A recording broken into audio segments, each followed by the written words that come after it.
পড়ে শোনাচ্ছি ডাফনে দু মরিয়ারের বিখ্যাত উপন্যাস রেবেকা। উপন্যাসটির আজ ৬ষ্ঠ পর্ব। আজকাল মিসেস ডানভার্সকে বেশি দেখতে পাই না। বসবার ঘরে সকালবেলায় ফোন করে আমাকে খাবারের মেনু জানাতে সে একদিনও ভোলে না। ক্ল্যারিস বলে একটি মেয়েকে সে আমার কাজ করবার জন্য ঠিক করে দিয়েছে। ম্যান্ডার্লের এক কর্মচারীর মেয়ে, ব্যবহারও ভারী মিষ্টি। এর আগে আর কোথাও কাজ করেনি বলে মেয়েটি খুব সরল, সাধারণ। প্রথম থেকেই তাকে আমার ভালো লেগেছে। আমার মনে হয় বাড়ির মধ্যে একমাত্র সেই আমাকে সমীহ করে, বাড়ির কর্ত্রী বলে ভাবে। তার কাছে সত্যি আমি মিসেস ডি উইন্টার। আমার সম্বন্ধে অন্যদের বিরুদ্ধ সমালোচনা তাকে এতটুকুও স্পর্শ করতে পারেনি। ম্যান্ডার্লে থেকে 15 মাইল দূরে সে তার মাসিমার কাছে প্রতিপালিত হয়েছে বলে এখানে সে আমারই মতো আগন্তুক, তাই তার কাছে আমার এতটুকুও সংকোচ ছিল না। কোনো দ্বিধা না করে তাকে যে কোনো কাজ করবার নির্দেশ দিতে পারতাম। কিন্তু এলিস ছিল একেবারে অন্য ধরনের মেয়ে। ম্যান্ডার্লের অন্য সবার মতোই বড় আত্মসচেতন। তখন আমি আমার সেমিজ এবং রাত্রির পোশাক লুকিয়ে লুকিয়ে নিজেই রিফু করে নিয়েছি, কিন্তু কোনো দিন তাকে বলতে পারিনি। একবার আমার সেমিজ হাতে নিয়ে তার সাধারণ কাপড় আর সরু লেস পরীক্ষা করে সে দেখছিল। তখন তার মুখের ভাব যেরকম হয়েছিল আমি তা জীবনেও ভুলতে পারবো না। অমন সাধারণ পোশাক দেখে সে খুব আঘাত পেয়েছিল বোধহয়। মনে হলো তার নিজেরই মর্যাদা বুঝি ক্ষুণ্ণ হলো। আমি কোনোদিনও আমার পোশাক পরিচ্ছদ সম্বন্ধে বেশি ভাবিনি। পরিষ্কার পরিচ্ছন্ন হলে কাপড় ও লেস বেশি দামের কি কম দামের হলো তা একবারও মনে হতো না। কিন্তু সেদিন এলিসের মুখে সেই বিচিত্র ভাব আমাকে যেন একটা শিক্ষা দিল। সেদিনই লন্ডনের এক দোকানে চিঠি লিখে পোশাকের ক্যাটালগ চেয়ে পাঠালাম। কিন্তু অর্ডার দেবার আগেই এলিসের জায়গায় ক্ল্যারিস এলো। তখন ভাবলাম অত দাম দিয়ে পোশাক কিনে আর কি হবে। সেই ক্যাটালগ কোথায় কোন দেরাজে অবহেলায় পড়ে রইল কে জানে। মাঝে মাঝে অবাক হয়ে ভেবেছি এলিস কি আমার সেমেজের কথা অন্য পরিচারিকাদের কাছেও বলেছে। না জানি তারা নিজেদের মধ্যে এ নিয়ে কত কি ব্যঙ্গোক্তি করেছে।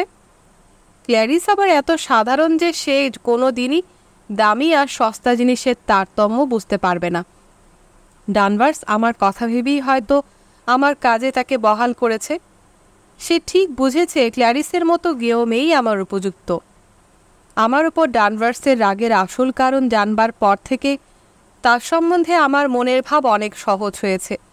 এখন আমি বুঝতে পেরেছি ব্যক্তিগতভাবে আমার ওপর তার কোনো রাগ নেই। আমি যে জায়গায় এসেছি তারই জন্য তার যত আক্রোশ। রেবেকার জায়গায় আমি না হয়ে অন্য যে কেউ এলে সে এমনই অসন্তোষ প্রকাশ করত তার ওপর। বিয়েট্রিস সেদিন বলেছিল, তুমি জানো না রেবেকাকে সে অন্ধের মতো ভালোবাসে, শ্রদ্ধা করে। কথাটা শুনে প্রথম কেমন যেন আঘাত পেয়েছিলাম। ঠিক ওই কথা শোনবার জন্য আমার মন বুঝি তৈরি ছিল না। কিন্তু তারপর অনেক চিন্তার পর ওইটাই একান্ত স্বাভাবিক ভেবে তার সম্বন্ধে আমার ভয় কমে যেতে লাগলো। ভয়ের পরিবর্তে তার উপর আমার করুণা হতে লাগলো। তার মনের অবস্থা অনুভব করে তার জন্য দুঃখও হলো। ভাবতাম আমাকে মিসেস ডি উইন্টার ডাকতে শুনলে নিশ্চয়ই তার মনটা ব্যথায় গুমড়ে ওঠে। রোজ সকালে আমি ফোন তুলে যখন তাকে ডেকে বলি, হ্যাঁ মিসেস ডানভার্স, সে তখন নিশ্চয়ই আর একটি স্বর শোনবার আগ্রহ নিয়ে প্রতীক্ষা করে। ম্যান্ডার্লের প্রতিটি ঘরের প্রত্যেকটি জিনিস তার স্পর্শের স্মৃতি বুকে নিয়ে দাঁড়িয়ে আছে। তারই মাঝে আমাকে দেখে দেখে যার কথা তার মনে পড়ে সে তো আমি নই। আমি তো রেবেকাকে দেখিনি, তবু কেন ফিরে ফিরে আমারও কেবল মনে পড়ে তারই কথা। ডানভার্স জানে সে কিভাবে কথা বলতো, কিভাবে হাঁটত। তার প্রতিটি ভাবভঙ্গি তার কত পরিচিত। তার চোখের রং, তার হাসি, তার চুলের গঠন সবই তার চেনা। আমি তো তার কিছুই জানি না। এসব কথা কোনো দিন কাউকে জিজ্ঞেসও করিনি। তবু এক এক সময় আমারই মনে হয় আমি অনুভব করি ডানভার্সের কাছে সে যেমন প্রাণবন্ত আমার কাছেও বুঝি তাই। ফ্র্যাঙ্ক আমাকে বলেছে ম্যান্ডার্লের অতীতকে ভুলে যেতে। আমিও তো ভুলতেই চাই, কিন্তু ফ্র্যাঙ্ককে তো বসবার ঘরে বসে প্রতিদিন আমার মতো তার কলম নিয়ে লিখতে হয় না। তারই বাঁকা লেখা সবসময় চোখের ওপর দেখতে হয় না। ভুলতে পারা যে কত অসম্ভব তা সে বুঝতে পারত যদি আমারই মতো তাকে রেবেকার প্রতিটি জিনিস দেখতে হতো, স্পর্শ করতে হতো প্রতিদিন, প্রতি মুহূর্তে। লাইব্রেরি ঘরে আমার পায়ের শব্দ শুনে জেসপারের মা যখন তার বাস্কেট থেকে একটু উঠে মাথা উঁচু করে আগ্রহ ভরে তাকিয়ে বাতাসে গন্ধ শুকে, তখনই আবার নির্বিকারভাবে শুয়ে পড়ে সে যাকে দেখতে চায় তাকে না দেখতে পেয়ে। আমার তখনকার মনের অবস্থা ফ্র্যাঙ্ক কী করে বুঝবে? এই যে ভাষায় প্রকাশ করা যায় না, শুধু অনুভব করি। রেবেকার কথা ভাবতে আমিও তো চাইনি। আমি চেয়েছি সুখী হতে, ম্যাক্সিমকে সুখী করতে, আমাদের দুজনের একক জীবনকে সব দিক দিয়ে সুন্দর সার্থক করার স্বপ্নই আমি দেখেছি। আমার জীবনে এছাড়া আর কোনো আকাঙ্ক্ষা নেই। কিন্তু এখন যে আমার সকল ভাবনা জুড়ে সে রয়েছে, কি করে আমার মন থেকে তাকে দূর করব জানি না। ম্যান্ডারলে এখন তো আমারই বাড়ি, কিন্তু রেবেকা স্মৃতি জড়ানো প্রতিটি জিনিস অনুক্ষণ আমাকে মনে করিয়ে দিচ্ছে আমি বুঝি এখানে দুদিনের অতিথি। একদিন সকালবেলায় বাগান থেকে একরাশ লিলাক তুলে এনে লাইব্রেরি ঘরে ঢুকে ফার্থকে বললাম, একটা লম্বা ফুলদানি দাও তো, লিলাকগুলো রাখবো। ড্রয়িং রুমে শ্বেত পাথরের ফুলদানিটি বরাবর লিলাকের জন্য ব্যবহার করা হয়। ও, কিন্তু সেটা আবার ভেঙে যাবে না তো? মিসেস ডিউইন্টার ওটাই ব্যবহার করতেন। ও। তারপর সেই শ্বেত পাথরের ফুলদানিটি জল ভরে সে আমার কাছে নিয়ে এলো। আমি একটি একটি করে লিলাকগুচ্ছ তাতে সাজিয়ে রাখলাম। ভোরবেলাকার মৃদুমন্দ বাতাসের সাথে তাদের স্নিগ্ধ সুবাস ছড়িয়ে পড়ল ঘরের চারিদিকে। হঠাৎ আমার মন বলে উঠল, রেবেকাও এইরকম করত। আমার মতো সেও এমনি করে এই শুভ্র ফুলদানিতে লিলাকগুচ্ছ একটি একটি করে সাজিয়ে রেখেছে। ফার্থ, টেবিল থেকে ওই বইয়ের তাকটি সরিয়ে জানলার ওপর রাখলে ফুলদানিটা ওখানে রাখতে পারি। মিসেস ডিউইন্টার ফুলদানিটি সর্বদা সোফার পিছনে বড় টেবিলটার ওপরে রাখতেন। ও আচ্ছা। ফুলদানিটি হাতে করে আমি দাঁড়িয়েই রইলাম। ফার্থের দিকে চেয়ে দেখি তার মুখ ভাবহীন, নির্বিকার। আমি ছোট টেবিলটির ওপর ওটা রাখতে বললে ফার্থ আমার নির্দেশ মতোই কাজ করত তা জানি, কিন্তু তবুও আমার মুখ দিয়ে বেরিয়ে গেল, আচ্ছা ওখানেই রাখা যাক। শ্বেত পাথরের ফুলদানিটি ম্যান্ডালের এতকালের নিয়ম রক্ষা করে সোফার পেছনে বড় টেবিলের ওপরেই দাঁড়িয়ে রইল। একদিন সকালে রবার্ট আমার কাছে একটা বিরাট পার্সেল নিয়ে এলো। আমি তখন বসবার ঘরে বসে অন্য দিনের মতো সেদিনকার খাবারের তালিকায় চোখ বুলাচ্ছিলাম। পার্সেলটি দেখে ছেলে মানুষের মতো আনন্দে মন নেচে উঠল। উত্তেজনায় খুব তাড়াতাড়ি মোড়ক খুলে দেখি 4টে বই, অঙ্কনবিদ্যার ইতিহাসের 4 অধ্যায়। তার সাথে এক টুকরো কাগজে লেখা রয়েছে, আশা করি এই উপহার তোমার মন মতো হবে। বইগুলোর প্রথম পাতায় লেখা রয়েছে, বিয়েট্রিসের প্রাতি উপহার। আমার কল্পনায় ভেসে উঠল বিয়েট্রিসের বই কিনবার সময়কার ব্যস্ত সমস্ত চেহারাখানি। আমি যেন এখানে বসে স্পষ্ট দেখতে পাচ্ছি তাকে। সত্যি বিয়েট্রিস কত ভালো। আমি আঁকতে ভালোবাসি বলে সে নিজে কষ্ট করে বই কিনতে দোকানে গেছে ভাবতেই তার প্রতি আমার মন ভালোবাসায় ভরে উঠল। বইগুলো কোথায় রাখবো তাই ভাবতে লাগলাম। এই ঘরে তো এখন আমার একচ্ছত্র অধিকার, তাই যেমন খুশি এগুলো আমি এখানে রাখতে পারি ভেবে ডেস্কের ওপর তাকে বইগুলি রেখে দিলাম। কিন্তু সেখানে জায়গা এত অল্প ছিল যে তারা একটির গায়ে আরেকটি ঘেঁষাঘেঁষি করে টলায়মান হয়ে দাঁড়িয়ে রইল। হঠাৎ কি করে ধাক্কা লেগে একটা বই পড়ে গেল। ডেস্কের ওপর একটা চীনা কিউপিড আর 2-1টা মোমদানি ছাড়া আর কিছু ছিল না। বইখানি সেই কিউপিডের ওপর পড়ে গেলে সেটা মেঝে গড়িয়ে পড়ে ভেঙে টুকরো টুকরো হয়ে গেল। কেউ আবার দেখে ফেলল কিনা দেখবার জন্য অপরাধী শিশুর মতো দরজার দিকে তাকালাম। সেই ভাঙা টুকরোগুলো আস্তে আস্তে মেঝে থেকে তুলে একখানি খামে ভরে ডেস্কের দেরাজের পেছনে লুকিয়ে রাখলাম। তারপর বই কয়টি ওখান থেকে সরিয়ে নিয়ে গিয়ে লাইব্রেরিতে বইয়ের শেলফে রেখে দিলাম। ম্যাগজিন তখন লাইব্রেরিতেই ছিল। বিয়েট্রিস বই উপহার পাঠিয়েছে শুনে সে তো হেসেই অস্থির। বি পাঠিয়েছে? ভারী আশ্চর্য তো। তাহলে তোমার বাহাদুরি আছে বলতে হবে, কারণ সে তো কখনো কোনো বইয়ের পাতা ওল্টায় না বলেই জানি। আচ্ছা, আমাকে তার কেমন লেগেছে সে কথা তোমায় কিছু বলেনি? আমি জিজ্ঞেস করলাম। কবে? সেদিন? কই না তো। আমি ভেবেছি চিঠিতে অন্তত তার মতামত তোমায় জানিয়েছে। আমাদের পরিবারে কোনো বিশেষ ঘটনা না ঘটলে, খুব প্রয়োজন না হলে আমরা দু ভাই বোনে কখনো চিঠিপত্র লেখালেখি করি না। চিঠি লেখা মানে সময়ের অপব্যয়। বুঝলাম আমার ম্যান্ডেলে আসা তেমন কোনো বিশেষ ঘটনার পর্যায়ে পড়ে না। আমার কথা লিখবার মতো কী বা আছে? কিন্তু আমি যদি বিয়েট্রিস হতাম আর আমার যদি একটি ভাই থাকতো, তাহলে সে ভাই বিয়ে করলে তার বউকে আমার কেমন লাগলো সে কথা কি ভাইকে দু এক কলম লিখে জানাতাম না? অবশ্য তাকে ভালো না লাগলে, অনুপযুক্ত মনে হলে কিছু না লিখে এরকম নির্বিকার থাকাটাই একান্ত স্বাভাবিক। কিন্তু বিয়েট্রিস উপহার দেবার জন্য এত কষ্ট করে নিজে লন্ডনে গিয়ে বই কিনেছে বলেই আমার মনে কেমন একটু ক্ষীণ আশা জেগেছিল আমাকে হয়তোবা তার একটু ভালো লাগলেও লাগতে পারে। পরের দিন খাওয়ার পর লাইব্রেরিতে কফি এনে ফার্থ ম্যাক্সিমের পেছনে দাঁড়িয়ে রইল। একটু পরে সে বলল, স্যার, একটা কথা বলবো। ম্যাক্সিম খবরের কাগজ থেকে চোখ তুলে তার দিকে আশ্চর্য হয়ে তাকালো। হ্যাঁ বলো, কী ব্যাপার ফার্থ? ফার্থের গম্ভীর থমথমে মুখখানা দেখে ম্যাক্সিমের বেশ ভাবনা হয়েছে বুঝলাম। আমি তো ভাবলাম বুঝি বা তার স্ত্রী মারা গেছে। মিসেস ডানভার্স আর রবার্টের মধ্যে একটু অশান্তির সৃষ্টি হয়েছে স্যার। রবার্ট খুব দমে গেছে। ও ভগবান, এই তোমার কথা? ম্যাক্সিম একটা মুখভঙ্গি করে আমার দিকে তাকিয়ে হেসে ফেলল। হ্যাঁ স্যার, রবার্টের বিরুদ্ধে মিসেস ডানভার্সের অভিযোগ সে বসবার ঘর থেকে কি একটা দামি জিনিস নাকি সরিয়েছে। রোজ সকালে রবার্ট ফুল নিয়ে এসে সেই ঘরে ফুলদানিতে সাজিয়ে রাখে। মিসেস ডানভার্স আজ গিয়ে দেখেন সেই জিনিসটি ঘরে নেই। কালও সেটা সেখানে ছিল। তার ধারণা রবার্ট সেটা লুকিয়েছে অথবা ভেঙে ফেলেছে। রবার্ট বলছে সে কিছুই জানে না। সে প্রায় কেঁদে ফেলেছে স্যার। লক্ষ্য করে থাকবেন লাঞ্চের সময় সে কীরকম আনমনা হয়েছিল। তাই তো, এখন বুঝতে পারছি প্লেট না দিয়েই কেন সে আমাকে কাটলেট দিতে যাচ্ছিল। সে না ভাঙলে অন্য কেউ ভেঙেছে হয়তো। কিন্তু আজ সকালে রবার্টই প্রথম ফুল নিয়ে ও ঘরে গেছে।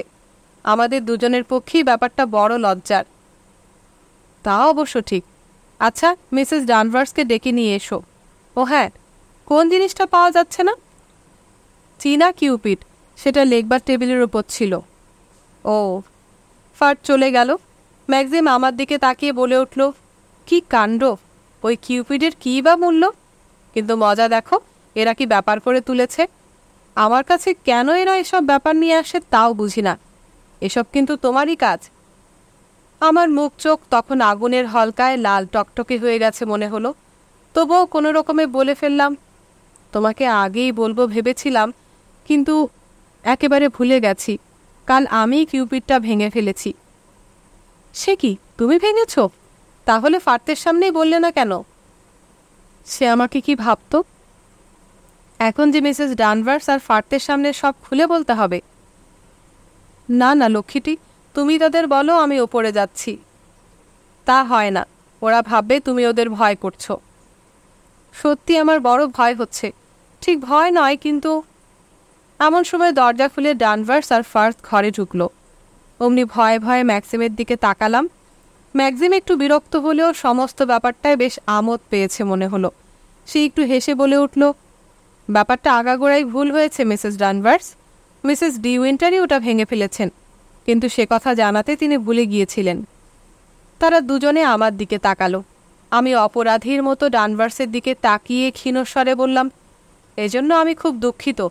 আমি ভাবতেই পারিনি যে রবার্ট এজন্য বিপদে পড়বে। ওটা কি আবার জোড়া লাগিয়ে ঠিক করা যাবে? ডানভার্স আমাকে প্রশ্ন করল। তার মুখ চোখ দেখে মনে হলো জিনিসটা আমি ভেঙেছি শুনে সে এতটুকুও আশ্চর্য হয়নি। তার কঙ্কালের মতো মুখ থেকে কালো চোখ দুটি আমারই দিকে একদৃষ্টিতে তাকিয়েছিল। সহসা অনুভব করলাম সে প্রথম থেকেই জানতো আমিই জিনিসটা ভেঙেছি। সত্যি কথা স্বীকার করবার মতো সাহস আমার আছে কি নেই তা জানবার জন্য সে ইচ্ছে করেই রবার্টের ওপর দোষ দিয়েছে। না, ও আর জোড়া লাগবে না, ভেঙে একেবারে টুকরো টুকরো হয়ে গেছে। টুকরোগুলো কি করলে? ম্যাক্সিম এবার জিজ্ঞেস করল। এ যেন ঠিক বন্দি আসামির মতো জেরার পর জেরার উত্তর দেওয়া। একটা খামের মধ্যে পুরে রেখে দিয়েছি। তারপর সেই খামটা কি করেছ? সিগারেট ধরাতে ধরাতে ম্যাক্সিম আবার প্রশ্ন করল। তার স্বরে কৌতুকের আভাস। সে ব্যাপারটা বেশ উপভোগ করছে। লেখবার টেবিলের দেরাজের পেছনে রেখে দিয়েছি। মিসেস ডি উইন্টার ভেবেছিলেন ব্যাপারটা তুমি জানতে পারলে বুঝিবা তাকে জেলেই দেবে। ম্যাক্সিম ডানভার্সের দিকে তাকিয়ে হাসি মুখে বলল, তারপর ফার্তের দিকে তাকিয়ে বলল, আচ্ছা ফার্ট, রবার্টকে বলো এবার চোখের জল মুছে ফেলতে। ফার্ট চলে গেলে ডানভার্স তখনও সেখানে দাঁড়িয়ে রইল। একটু পরে সে বলল, রবার্টের কাছে এজন্য আমাকে ক্ষমা চাইতে হবে, কিন্তু তার ওপর সন্দেহ হওয়াটাই খুব স্বাভাবিক। মিসেস ডি উইন্টার এটা ভাঙতে পারেন তা আমি ভাবতেই পারিনি।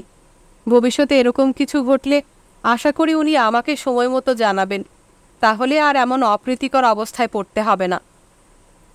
তা ঠিক, আমি তো ভেবে অবাক হয়ে যাচ্ছি কেন উনি কালকেই তোমাকে বললেন না এ কথা। ম্যাক্সিম বলল, হয়তো মিসেস ডি উইন্টার জানেন না জিনিসটা কত দামি। সে কথা আমারও মনে হয়েছে, তাই টুকরোগুলি যত্ন করে রেখে দিয়েছি। ক্ষীণস্বরে আমি বলে উঠলাম, ও তাই বুঝি যত্ন করে একেবারে দেরাজের পেছনে সেগুলো লুকিয়ে রেখেছ, যাতে কেউ আর খুঁজে না পায়? কাঁধ বেঁকিয়ে ম্যাক্সিম এবার জোরে হেসে উঠল। বসবার ঘরে কোনোদিন কিছু ভাঙেনি। গেল বছর থেকে আমি নিজেই সে ঘরের ধুলো ছাড়ছি। মিসেস ডি উইন্টার বেঁচে থাকতে আমরা দুজনে মিলে ও ঘরের সব আসবাবপত্র গুছিয়ে রাখতাম। যা হবার হয়ে গেছে, কি আর হবে। আচ্ছা, তুমি এখন যাও। ম্যাক্সিমো এবার বেশ গম্ভীর স্বরে আদেশের সুরে বলে উঠল। সে ঘর থেকে বেরিয়ে গেল। আমি জানালার কাছে বসে বাইরের দিকে তাকিয়ে রইলাম। ম্যাক্সিম কাগজ পড়তে লাগলো। একটু পরে নীরবতা ভেঙে তার দিকে ফিরে বললাম, শোনো, সত্যি আমি খুব লজ্জিত এজন্য। আমার অসাবধানতার জন্যই ওটা ভেঙেছে। কি করে যে পড়ে গেল বুঝতে পারলাম না। কি ছেলে মানুষই হচ্ছে বলো তো, ব্যাপারটা যে কিছুই না।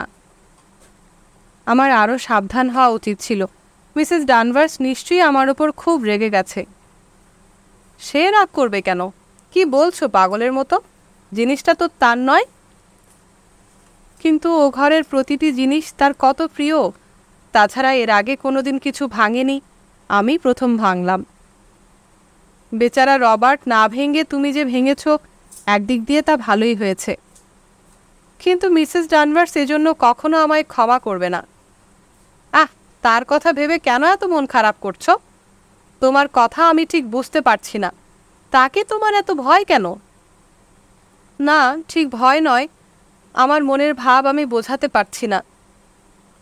ওটা ভেঙে যাবার পর তাকে ডেকে যদি জানিয়ে দিতে, তাহলে সে কিছুই ভাবত না। কিন্তু তা না করে তুমি টুকরোগুলো খামে পুড়ে দেরাজের মধ্যে লুকিয়ে রাখলে। এ যে একেবারে ছেলে মানুষই, অনভিজ্ঞ নূতন কোনো পরিচারিকার মতো কাজ, বাড়ির কর্ত্রীর মতো তা নয়। তুমি ঠিকই বলেছ, অনেক দিক দিয়ে ক্ল্যারিসের সাথেই আমার মিল রয়েছে। আমরা যেন একই পর্যায়ের। হয়তো এজন্যই সে আমায় ভালোবাসে। একদিন তার মা আমায় কি বলেছে জানো? ক্ল্যারিস আমার কাছ থেকে খুশি হয়েছে কি না প্রশ্ন করলে তার মা বলেছিল, হ্যাঁ মিসেস ডি উইন্টার, ক্ল্যারি খুব সুখে আছে।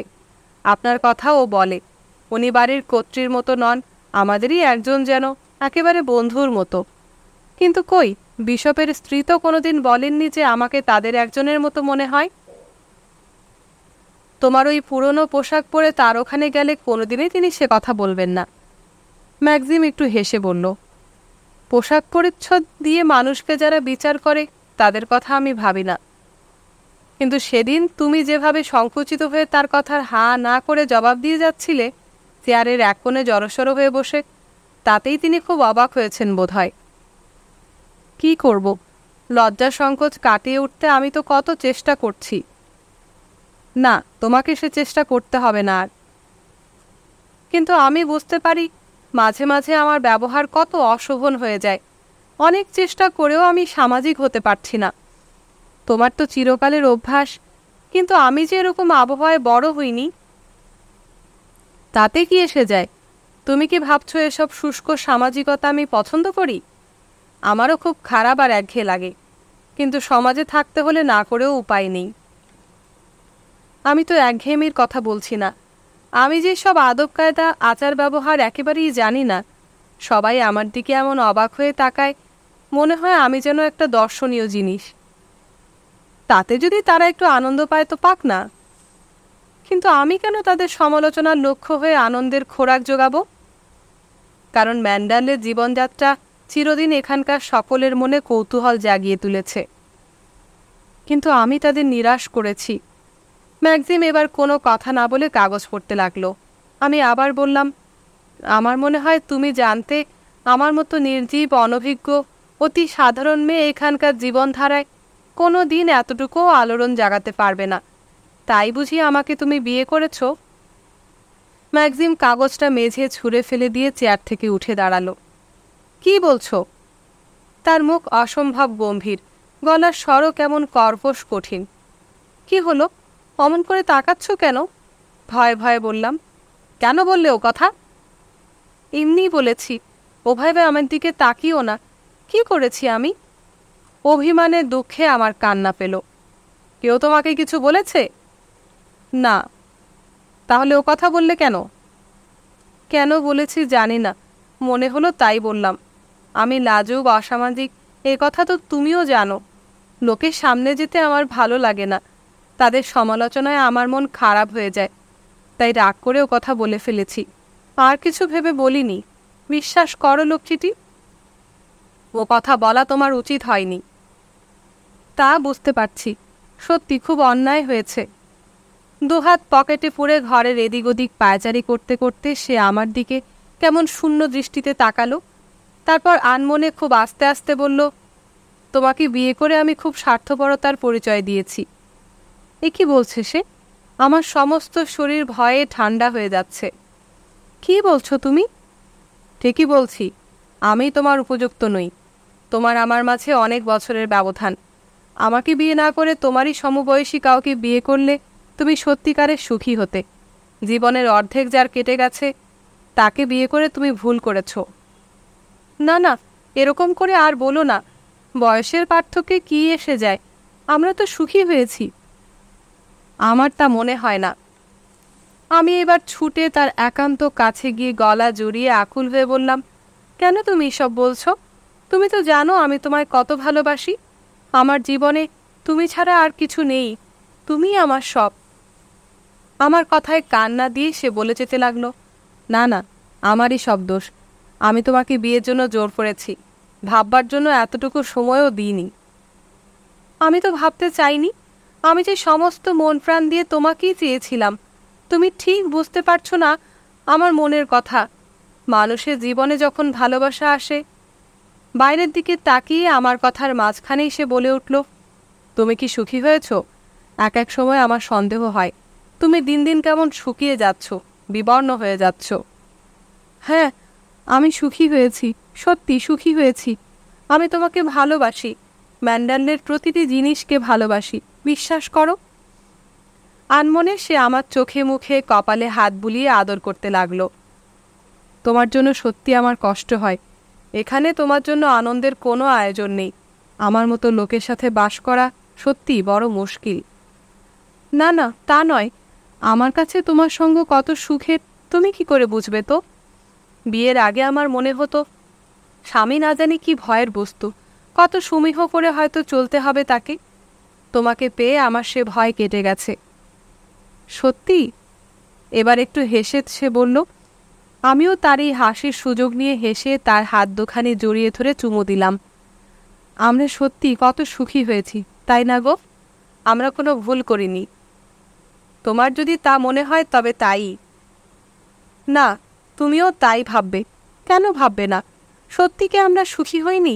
তুমি সুখী হওনি বলো? সে কোনো উত্তর দিল না। আমি তার হাত দুখানি ধরে রইলাম। সে বাইরের দিকে তাকিয়ে আছে। সহসা আমার চোখ দুটি জ্বালা করে উঠল। ও, এ কি হলো আমাদের? এ যেন আমাদের সত্যিকারের জীবন নয়। রঙ্গমঞ্চে দাঁড়িয়ে দুজনে যেন অভিনয় করছি। এখনই বুঝি যবনিকা পড়বে। তার হাত ছেড়ে দিয়ে আমি আবার জানলার ধারে গিয়ে বসলাম। কি কথা বলছো না যে? তার দিকে চেয়ে বললাম। এবার আমার কাছে এসে সেদিনকার মতো সে আজও আমার মুখখানি দুহাতে তুলে ধরল তার চোখের দিকে। কি বলবো, আমি নিজেই এর উত্তর জানি না।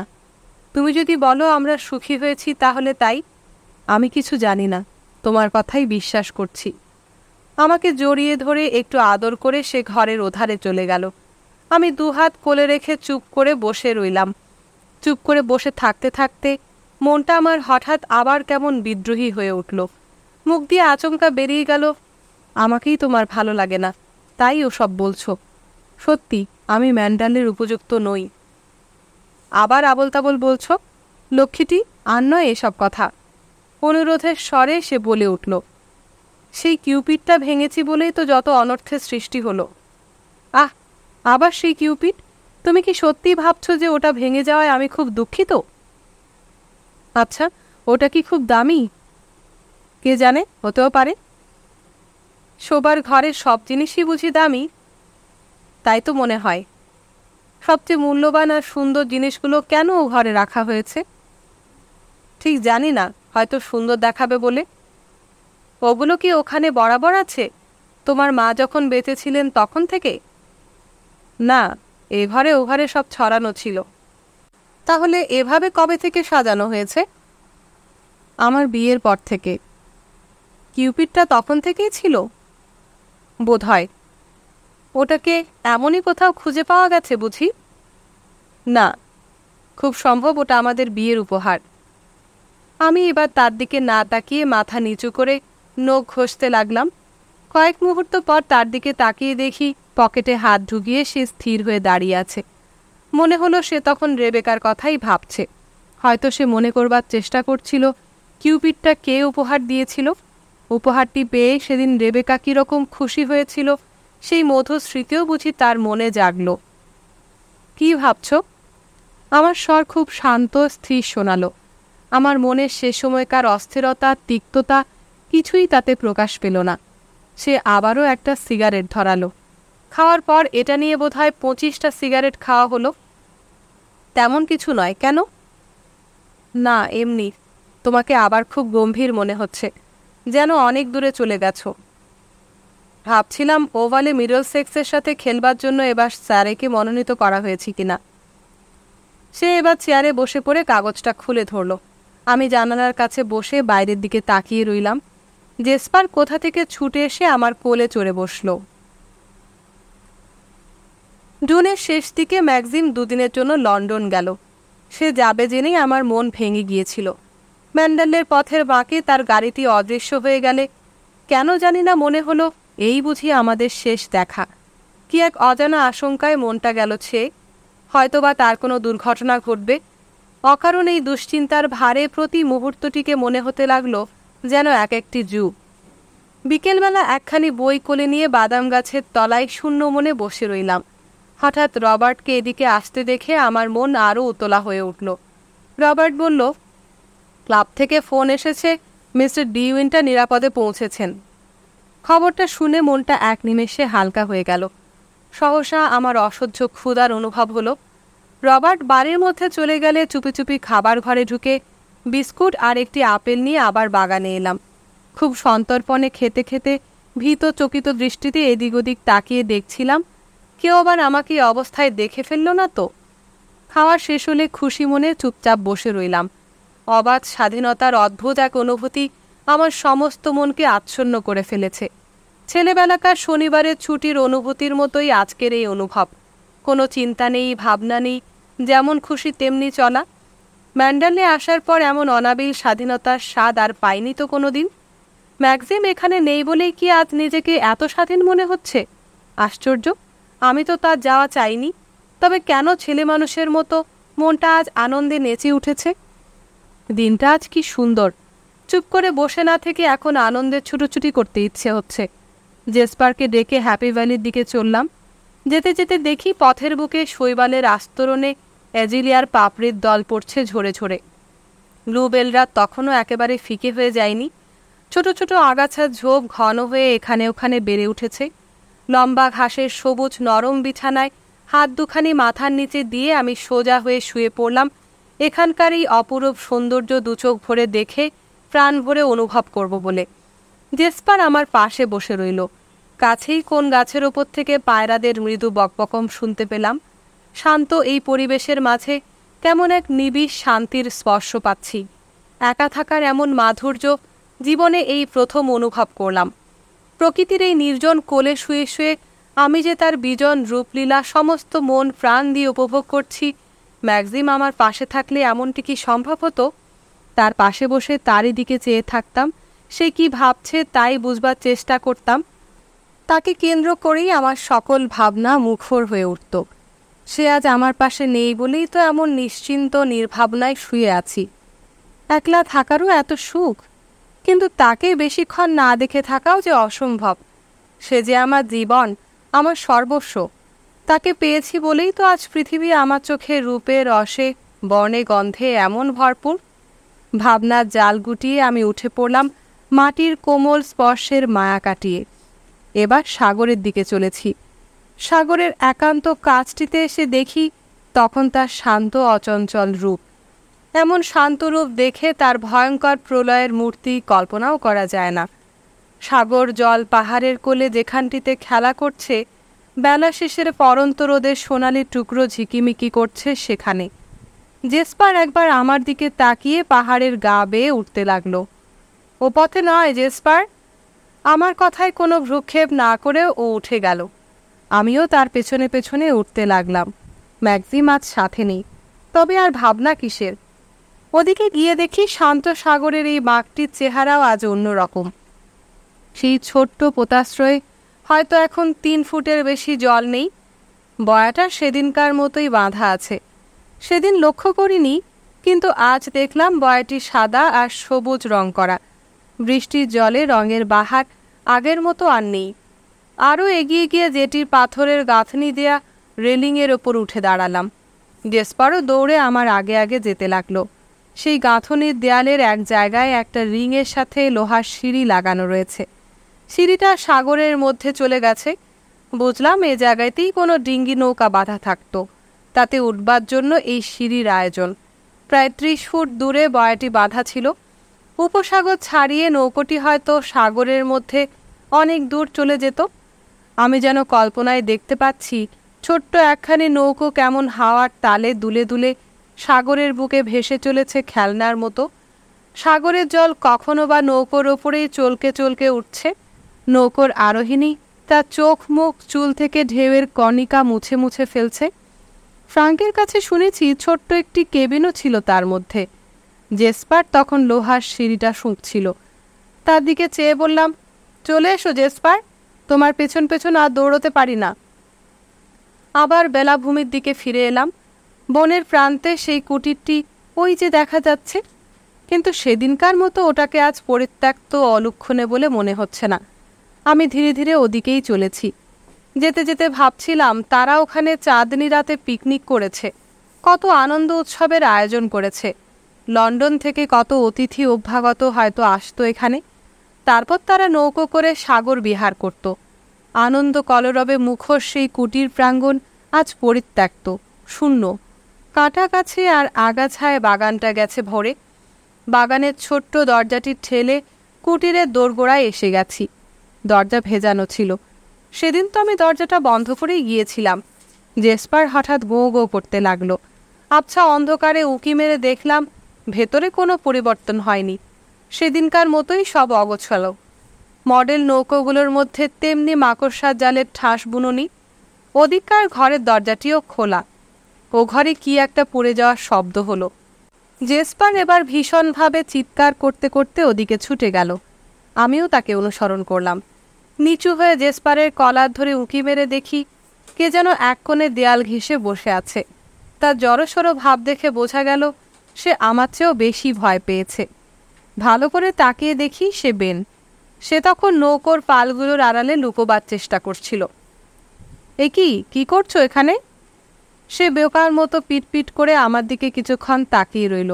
তারপর বলল, কিছু করছি না তো। জেসপার চুপ করো না। জেসপারকে ধমকে উঠে আবার বেনকে জিজ্ঞেস করলাম, এখানে কেন এসেছো বেন? সে কোনো উত্তর না দিয়ে তার অবোধ দৃষ্টি আমার দিকে মেলে ধরল। এখান থেকে চলে এসো বেন। মিস্টার ডি উইন্টার জানতে পারলে রাগ করবেন। এখানে কেউ আসে তিনি তা পছন্দ করেন না। ডান হাতের ওপিঠ থেকে নাক ঘষতে ঘষতে সে এবার উঠে দাঁড়ালো। তার আরেকটি হাত পেছন দিকে। আমি বললাম, তোমার হাতে কি আছে? সে শিশুর মতো তখনই তার হাতখানি আমায় খুলে দেখালো। তার হাতের মুঠোয় মাছ ধরার একটা বড়শি ছিল। এই জিনিসটা কি এখানকার? সে মাথা নাড়ল। শোনো, ইচ্ছে হলে ওটা তুমি নিতে পারো, কিন্তু আর কোনোদিন এরকম করো না, কেমন? অন্যের জিনিস নেওয়া কি ভালো? সে কোনো উত্তর না দিয়ে আমার দিকে একদৃষ্টে তাকিয়ে রইল। আমি এবার বেশ জোর গলায় বললাম, চলে এসো বেন। আমি আর এই কুটিরের মধ্যে থাকতে চাই না। তাড়াতাড়ি বেরিয়ে এলাম। বেনও আমার পেছন পেছন বেরিয়ে এলো। জেসপার তখন আর চিৎকার করছিল না। সেও বেনের পায়ের কাছে গিয়ে কি গন্ধ শুকতে শুকতে বেরিয়ে এলো। কুটিরের দরজা ভালো করে বন্ধ করে দিয়ে বেনের দিকে ফিরে বললাম, এবার বাড়ি যাও বেন। সে তখন সেই বড়শিটা একটা মূল্যবান সম্পদের মতো বুকের কাছে ধরে আছে। আপনি আমাকে পাগলা গারদে দেবেন না তো? তাকিয়ে দেখলাম সে ভয়ে থরথর করে কাঁপছে। তার বড় বড় চোখ দুটো থেকে অব্যক্ত এক অনুনয়ের সুর ঝরে পড়ছে। না, কখনোই না। আমি তো কিছু দোষ করিনি, কাউকে কিছু বলিও নি। আমি পাগলা গারদে যেতে চাই না। তার নোংরা গাল বেয়ে দুফোঁটা চোখের জল ঝরে পড়ল। কিছু ভেবো না বেন, কেউ তোমায় পাগলা গারদে দেবে না। কিন্তু আর কোনোদিন ওই কুটিরে যেও না, কেমন? আমি এবার মুখ ফিরিয়ে চলতে লাগলাম। বেন পেছন পেছন এসে আমার হাত ধরল। এই যে, ওখানে আপনার জন্য একটা জিনিস রেখেছি। বোকার মতো হেসে সে আঙুল দিয়ে বেলাভূমির দিকে দেখালো। আমি তার সাথে সেদিকে গেলাম। সে তখন উপুর হয়ে একটা পাথর সরিয়ে কতগুলো ঝিনুক বার করলো। তার মধ্য থেকে একটা ঝিনুক বেছে আমার হাতে দিয়ে বলল, এটা আপনার। বা, বেশ তো জিনিসটা। আমি খুব খুশি হয়েছি বেন। তার মুখে আর ভয়ের কোনো চিহ্ন নেই। একটু হেসে সে বলে উঠল, আপনার চোখ দুটো কি সুন্দর, একেবারে পরীর মতো সুন্দর। কি বলবো ভেবে না পেয়ে আমি হাতের ঝিনুকটিকেই দেখতে লাগলাম। আপনি তার মতো নন। কার কথা বলছো? আনমনেই সে এবার বলতে লাগলো, তিনি ছিলেন কত লম্বা, তার চোখের দিকে তাকালে সাপের কথা মনে হতো। আমি তাকে এখানে কতবার দেখেছি। রাত্রিবেলা তিনি আসতেন। একটু থেমে বেন আমাকে লক্ষ্য করলো। আমি কিছু বললাম না। আবার সে বলতে লাগলো, আমি একবার উঁকি মেরে তাকে দেখেছিলাম। উনি আমাকে দেখতে পেয়ে বলেছিলেন, জানালা দিয়ে আর কোনোদিন উঁকি মারতে দেখলে তোমাকে পাগলা গারদে পুড়ে দেব, বুঝলে? আর কাউকে কিছু বলবে না কোনোদিন। আমি তাকে বলেছিলাম, কাউকে কিছু বলবো না ম্যাডাম। একটু চুপ করে থেকে বেন আবার চিন্তিত স্বরে বলল, উনি চলে গেছেন, আর কোনোদিন ফিরবেন না, তাই না? কার কথা বলছো বুঝতে পারছি না, কিন্তু তুমি কিছু ভেবো না, তোমাকে কেউ পাগলা গারদে দেবে না। আচ্ছা, আমি তাহলে চলি এবার। জেসপারের বেল্ট ধরে টানতে টানতে বাড়ির দিকে চললাম। বেচারা বেন, সে জানে না আমাকে সে কি বলেছে। শিশুর মতো সরল এই নিরীহ গোবেচারা লোকটিকে কেন পাগলা গারদে দেবার ভয় দেখানো হয়েছিল, অবাক হয়ে তাই ভাবছিলাম। চলতে চলতে সেই বাঁকের দিকে একবার ফিরে তাকালাম। তখন বান আসছে। বেন ওই পাহাড়ের ওপারে অদৃশ্য হয়ে গেল। গাছের ফাঁকে ফাঁকে এখনও কুটিরের পাথরের চিমনি দেখতে পাচ্ছি। হঠাৎ আমার ইচ্ছে হলো ছুটে পালিয়ে যাই এখান থেকে। জেসপারের বেল্ট টানতে টানতে সেই সংকীর্ণ বনপথ দিয়ে ছুটে চলেছি। পেছন দিকে আর একবারও ফিরে তাকালাম না। জগতের সমস্ত ধন সম্পদ একত্র করে দিলেও এই মুহূর্তে আমি আর ওই কুটিরে বা সাগর তীরে যাব না। মনে হচ্ছিল সেই শূন্য বাগানের কাঁটা গাছের মধ্যে কেউ যেন লুকিয়ে লুকিয়ে আমাকে লক্ষ্য করছে। জেসপার আর আমি দুজনেই দৌড়ে চলেছি। জেসপার এটা একটা নূতন ধরনের খেলা মনে করে আনন্দে ঘেউ ঘেউ করে ছুটে চলেছে। এখানে পথের দুধারে গাছগুলি যেন জড়াজড়ি করে দাঁড়িয়ে আছে। তাদের শিকড়গুলি লতা জালের মতো সমস্ত পথকে আছেছে। পথটি অন্ধকার, ঘুটঘুটে অন্ধকার। একটা ইউক্যালিপটাস গাছের নিষ্পত্র শাখা প্রশাখাগুলিকে কঙ্কালের মতো দেখাচ্ছিল। তারই নিচ দিয়ে না জানি কত বছরে জমানো বৃষ্টির জলের ঘোলাটে জলের ধারা চুয়ে চুয়ে যাচ্ছে সাগরের দিকে। উপসাগরের কোলে উত্তাল ঢেউগুলির আছাড় খেয়ে খেয়ে পড়বার অবিরাম শব্দ তখনও কানে আসছে। ম্যান্ডালের প্রাঙ্গণে এসে বাড়ি দেখতে পেয়ে মনটা স্বস্তির নিঃশ্বাস ফেলে বাঁচল। সেই ছমছমে বনপথ এখন পেছনে পড়ে আছে। এবার বাদাম গাছের তলায় বসে চা খেয়ে তারপর বাড়িতে ঢুকবো। ঘড়ির দিকে তাকিয়ে দেখি তখনও 4টে বাজেনি। তাহলে আমাকে একটু অপেক্ষা করতে হবে। 4:30 আগে এখানে চা খাওয়ার রীতি নেই। ফার্থ আজ বাড়ি নেই। রবার্ট আমাকে চা এনে দেবে। সময় কাটাবার জন্য ম্যান্ডেলের আঙিনা থেকে অলিন্দে পায়চারি করতে করতে সহসা দেখতে পেলাম গাড়ি চলার পথের বাঁকে রডোডেনড্রনের গাছের পাতার ফাঁক দিয়ে রোদের আলোয় কি একটা জিনিস ঝলমল করছে। ভালো করে তাকিয়ে দেখে মনে হলো জিনিসটা গাড়ির রেডিয়েটর। কে এলো? কোনো অতিথি নাকি অভ্যাগত? কিন্তু তারা ও জায়গায় গাছের আড়ালে অমন করে গাড়ি রাখবে কেন? আরও একটু এগিয়ে দেখি সত্যি একটা গাড়ি দাঁড়িয়ে। কী আশ্চর্য! যদি কেউ বেড়াতে এসে থাকে তাহলে রবার্ট নিশ্চয়ই তাদের লাইব্রেরিতে বা ড্রয়িং রুমে নিয়ে বসিয়েছে। আমি এই পোশাকে তাদের সামনে যেতে চাই না। কি করব ভেবে পেলাম না। হঠাৎ বাড়ির দিকে চোখ পড়ল। অবাক হয়ে দেখি পশ্চিম মহলের একটা জানালার শার্সি খোলা। কি একজন পুরুষ দাঁড়িয়ে আছে সেখানে। আমাকে দেখেই সে পেছনে সরে গেল। তারপর পেছন দিক থেকে কে একজন হাত বাড়িয়ে শার্সি বন্ধ করে দিল। ওই হাতটি ডানভার্সের। আজ কি বাইরের লোকদের ম্যান্ডালে দেখাবার দিন নাকি? কিন্তু এ কাজ তো ফার্থের। ফার্থ আজ বাড়িতে নেই। তাছাড়া পশ্চিম মহল তো বাইরের লোকেদের দেখানো হয় না। তাহলে হয়তো ওদিককার কোনো ঘর মেরামত করবার জন্য লোক এসেছে। কিন্তু আমাকে দেখে লোকটি কেন সরে দাঁড়ালো? আর ওই রডোডেনড্রনের আড়ালেই বা কেন গাড়ি রেখেছে? অবশ্য মিসেস ডানভার্স যদি তার নিজের কোনো বন্ধু বা আত্মীয় কেউ ঘরে নিয়ে থাকে তাহলে আমার বলবার কি আছে। ম্যাক্সিম যেদিন বাড়িতে নেই ঠিক সেদিনটাতেই এমন হওয়া ভারী অদ্ভুত। ওপরে উঠব না ভেবে বসবার ঘরে এলাম। খাওয়ার আগে আমার উল বোনার থলি যেখানে রেখে গিয়েছিলাম সেখান থেকে সেটাকে সরিয়ে কি কুশনের পেছনে রেখেছে। চেয়ারের গদিতে বসবার চিহ্নও স্পষ্ট দেখতে পেলাম। ম্যাক্সিম এবং আমার অনুপস্থিতিতে ডানভার্স তাহলে এ ঘরেই তার অতিথিকে অভ্যর্থনা করেছে। কেমন অস্বস্তিতে মনটা ভরে গেল। জেসপার লেজ নাড়তে নাড়তে সেই চেয়ারটির কাছে গিয়ে কি গন্ধ শুকছিল। ঘর হতে বের হতে যাব তখন দেখতে পেলাম ড্রয়িং রুমে যে দরজা দিয়ে বাড়ির পেছন দিকে যাওয়া যায় সে দরজাটা খুলে গেল। কাদের গলার স্বর শুনতে পেয়ে তাড়াতাড়ি আবার বসবার ঘরে ঢুকে গেলাম। আমাকে তারা দেখতে পায়নি। দরজার পেছনে দাঁড়িয়ে তাদের চলে যাবার অপেক্ষা করছি। জেসপার আমার দিকে তাকিয়ে লেজ নাড়ছিল। হতভাগা কুকুরটাই আমার সর্বনাশ করবে। নিঃশ্বাস বন্ধ করে স্থির হয়ে দাঁড়িয়ে আছি। শুনতে পেলাম ডানভার্স বলছে, আমার মনে হয় উনি লাইব্রেরিতে গেছেন। কোনো কারণে তাড়াতাড়ি ফিরেছেন মনে হচ্ছে। যদি লাইব্রেরিতে গিয়ে থাকেন তাহলে আপনি হলঘরের মধ্য দিয়ে নিশ্চিন্ত মনে চলে যেতে পারেন। এখানে একটু দাঁড়ান, আমি দেখে আসছি। বুঝতে পারলাম তারা আমার কথা বলছে। সমস্ত ঘটনাটা কেমন অদ্ভুত মনে হলো। জেসপার এবার ওদিকে ছুটে গেল। একটু পরে লোকটি এসে ঘরে ঢুকলো। আমি দরজার পেছনে ছিলাম বলে প্রথমে সে আমাকে লক্ষ্য করেনি, কিন্তু জেসপার আনন্দে আমার দিকে ছুটে এলে সে ঘুরেই আমাকে দেখতে পেল। তার চোখে মুখে রাজ্যের বিস্ময় ফুটে উঠল। আমার মনে হলো আমি যেন একটি চোর আর সে এই বাড়ির কর্তা। আমার আপাদমস্তক ভালো করে লক্ষ্য করে সে বলল, মাপ করুন। সে বেশ লম্বা চওড়া, দেখতে মন্দ নয়।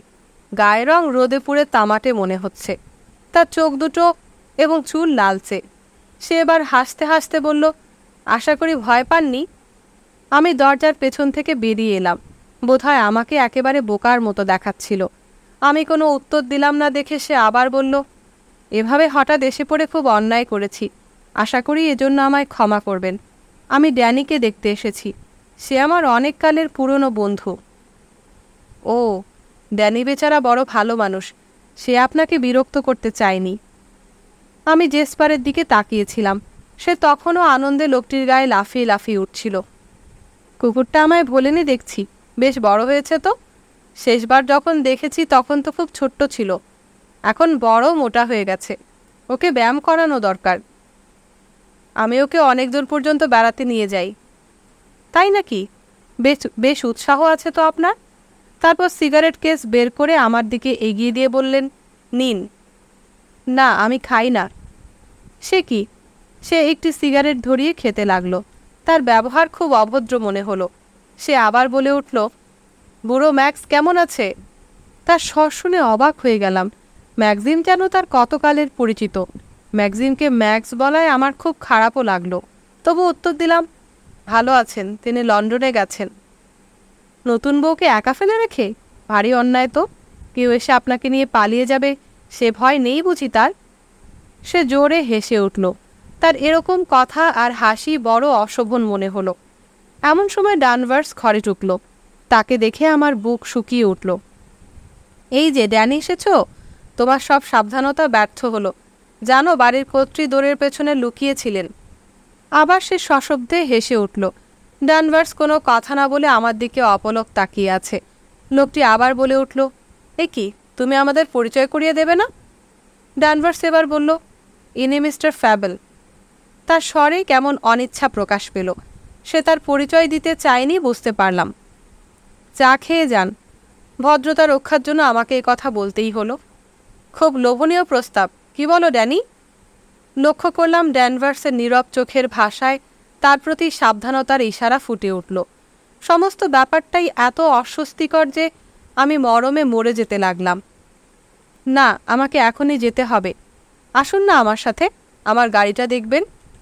তার স্বরে আত্মীয়তার সুর মাখানো থাকলেও তার এই কথায় কেমন অপমান বোধ হলো আমার। আসুন, ম্যাক্সের গাড়ির চাইতে আমার গাড়িটা অনেক ভালো। ক্ষীণস্বরে প্রশ্ন করলাম, গাড়ি কোথায়? পথের বাঁকে রেখে এসেছি। আপনাকে বিরক্ত করা হবে ভেবে এদিকে আনিনি। ভেবেছিলাম আপনি বিশ্রাম করছেন। তার কথা যে একেবারে মিথ্যা তা বেশ বুঝতে পারলাম। আমরা তখন ড্রয়িং রুম পার হয়ে হল ঘরের দিকে এগিয়ে চলেছি। মাঝে মাঝে সে ঘাড় ফিরিয়ে ডানভার্সের দিকে তাকিয়ে চোখ টিপে কি ইশারা করছিল। ডানভার্সের মুখ গম্ভীর ভাবহীন। জেসপার আনন্দে লাফাতে লাফাতে সবার আগে দৌড়ে যাচ্ছে। এই লোকটিকে সে অনেক দিন আগে থেকে চেনে তা বুঝতে পারলাম। হলঘরের এদিক ওদিক তাকিয়ে সে বলল, টুপিটা বোধহয় গাড়িতেই ফেলে এসেছি। আসল কথা কি জানেন, আমি এই পথ দিয়ে আসিনি, কিন্তু পেছন দিক দিয়ে ড্যানির আস্তানাতেই প্রথমে গিয়েছিলাম। ড্যানি, তুমি গাড়ি পর্যন্ত আসছো তো? ডানভার্সের দিকে সে সপ্রশ্নভাবে তাকালো। আর চোখে আমার দিকে তাকিয়ে ডানভার্স দ্বিধা ভরে উত্তর দিল, না, আমার এখন অনেক কাজ আছে। আচ্ছা, নমস্কার মিস্টার জ্যাক। সে তার হাতখানি আন্তরিকভাবে নেড়ে বলল, আচ্ছা, আজ তাহলে বিদায় ড্যানি। নিজের ওপর একটু যত্ন নিও। আবার একদিন তোমাকে এসে দেখে যাব, কেমন? তারপর সে পথের দিকে চলতে লাগলো। জেসপার নাচতে নাচতে তার পাশে চলেছে। আমি খুব সংকুচিত হয়ে পেছন পেছন চলেছি। বাড়ির দিকে এবার ফিরে তাকিয়ে সে বলে উঠল, প্রিয় ম্যান্ডারলে, এতটুকুও বদলায়নি। ড্যানের জন্যই বোধহয় তা সম্ভব হয়েছে। সে ভারী চমৎকার লোক, তাই না? হ্যাঁ, খুব কাজের লোক। যন্ত্রচালিতের মতো উত্তর দিলাম। ম্যান্ডারলে, আপনার কেমন লাগছে? খুব একঘেয়ে আর একলা মনে হচ্ছে না? না। ম্যাক্সের সাথে প্রথম দেখা হবার সময় আপনি মন্টিতে ছিলেন? হ্যাঁ। আমরা তখন গাড়ির কাছে এসে পড়েছি। কেমন লাগছে গাড়িটা? বেশ সুন্দর। ফটক অবধি আমার সাথে আসুন না। না, আমি এখন বড় ক্লান্ত। আমার মতো লোকের সাথে ম্যান্ডালের কর্তৃকে এক গাড়িতে দেখলে লোকে কি ভাববে, তাই না? হেসে আমার দিকে চেয়ে সে বলল, না না, তা নয়। আমি লজ্জায় লাল হয়ে উঠলাম। সে আমার পা থেকে মাথা পর্যন্ত দেখতে লাগলো। তার সেই চাহনি আমার ভালো লাগলো না। ও হ্যাঁ, নূতন বউকে বিপদগামী করা আমাদের উচিত নয়, কি বলিস জেসপার? তারপর সে তার টুপি ও দস্তানা হাতে নিয়ে বলল, আচ্ছা, নমস্কার। আপনার সাথে দেখা হয়ে বেশ আনন্দ পেলাম। আর একটা কথা, আমি যে এসেছিলাম এ সংবাদ ম্যাক্সকে না জানালে খুব খুশি হব। আমাকে আবার সে তেমন পছন্দ করে না কি না। বেচারা ড্যানি তাহলে বিপদে পড়বে। আমি কিছু বলবো না, ক্ষীণস্বরে বললাম। আচ্ছা, আজ তাহলে আসি। আর একদিন এসে আপনাকে বেড়াতে নিয়ে যাব, কেমন? জেসপার, আয়, নেমে আয় গাড়ি থেকে। একটু চুপ করে থেকে আবার সে বলল, আপনাকে এরকম একলা ফেলে রেখে ম্যাক্সের লন্ডন যাওয়া কিন্তু উচিত হয়নি। আমি একা থাকতে ভালোবাসি। তাই নাকি? ভারী আশ্চর্য তো। কতদিন আপনাদের বিয়ে হয়েছে বলুন তো? 3 মাস, তাই না? প্রায় তাই হবে।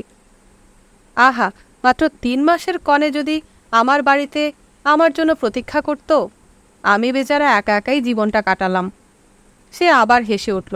তারপর গাড়িতে বসে টুপিটা চোখ পর্যন্ত নামিয়ে দিয়ে বলল, আচ্ছা, বিদায়। গাড়িটা বিশ্রী শব্দ করতে করতে চলে গেল। জেসপার করুণ চোখে তাকিয়ে রইল সেদিক পানে। তার লেজ আর নড়ছে না। জেসপার, চলে এসো। আমি আস্তে আস্তে বাড়ির দিকে চলতে লাগলাম। তারপর হল ঘরে ঢুকে ঘন্টা বাজালাম। অনেকক্ষণ ঘন্টা বাজাবার পর গম্ভীর মুখে এলিস হাজির হলো। রবার্ট আছে? আমি আজ বাদাম গাছের তলায় বসে চা খাবো ভাবছি। রবার্ট চিঠি পোস্ট করতে গেছে, এখনও ফেরেনি। মিসেস ডানভার্স তাকে বলেছেন আপনি আজ দেরিতে চা খাবেন। ফাট তো নেই। এখন চা খেলে আমি দিতে পারি, কিন্তু এখনও বোধহয় 4:30 বাজেনি। ও, তাহলে থাক। ম্যাক্সিম বাড়িতে নেই বলে সব দিক দিয়েই এরকম অবহেলার ভাব দেখা যাচ্ছে কেন? ফার্থ এবং রবার্ট একই দিনে এক সময়ে আর কোনো দিন তো বাইরে যায় না। ফ্যাবেল বেশ সুযোগ বুঝেই ডানভার্সের সাথে দেখা করতে এসেছে। এখন বুঝতে পারছি সব ব্যবস্থা আগে থেকেই ঠিক ছিল, কিন্তু সমস্ত ব্যাপারটার মধ্যে কেমন যেন অন্যায়ের আভাস পাচ্ছি। ম্যাগজিনকে কিছু না জানাবার জন্য আমাকে অনুরোধ করা হয়েছে, এটা সত্যি ভারী অদ্ভুত। কিন্তু কে এই ফ্যাবেল? ম্যাগজিনকে সে ম্যাক্স বলেছে। এখানে শুধু একজন ছাড়া আর কেউ তাকে এ নামে ডাকে বলে জানতাম না। সেই কবিতার বইয়ের প্রথম পাতায় বাঁকা হাতের লেখায় দেখেছিলাম এই নামটি। ভেবেছিলাম এই নামে তাকে ডাকবার অধিকার শুধু একজনেরই ছিল। এসব কত কি ভাবতে ভাবতে অন্য মনে দাঁড়িয়ে রইলাম। সহসা আমার মনে হলো ডানভার্স নিশ্চয়ই ভালো লোক নয়। ম্যাগজিমের আড়ালে ওই লোকটির সাথে হয়তো সে কোনো ষড়যন্ত্রে লিপ্ত আছে। ম্যাগজিমের সাথে ঘনিষ্ঠতার ভান করে লোকটি আমাকেও বুঝি প্রতারিত করে গেল। বাড়িতে আজ কেউ নেই এই সুযোগ নিয়ে ডানভার্সের সাহায্যে হয়তো সে পশ্চিম মহলের মূল্যবান আসবাবপত্র চুরি করবার মতলব নিয়ে এখানে এসেছিল। সেখানে গিয়ে নিজ চোখে সব একবার দেখে আসলে কেমন হয়? রবার্ট তো এখনও ফেরেনি, চা খাওয়ার দেরি আছে। সমস্ত বাড়িটা নিস্তব্ধ নিঝুম। রান্নাঘরের পেছন দিকটায় তাদের থাকবার ঘরে অন্য চাকর বাকরেরা এখন বিশ্রাম করছে। সিঁড়ি দিয়ে ওপরে উঠতে লাগলাম, কিন্তু আমার বুকের ভেতরটা অসহ্য উত্তেজনায় ধুকধুক করছে।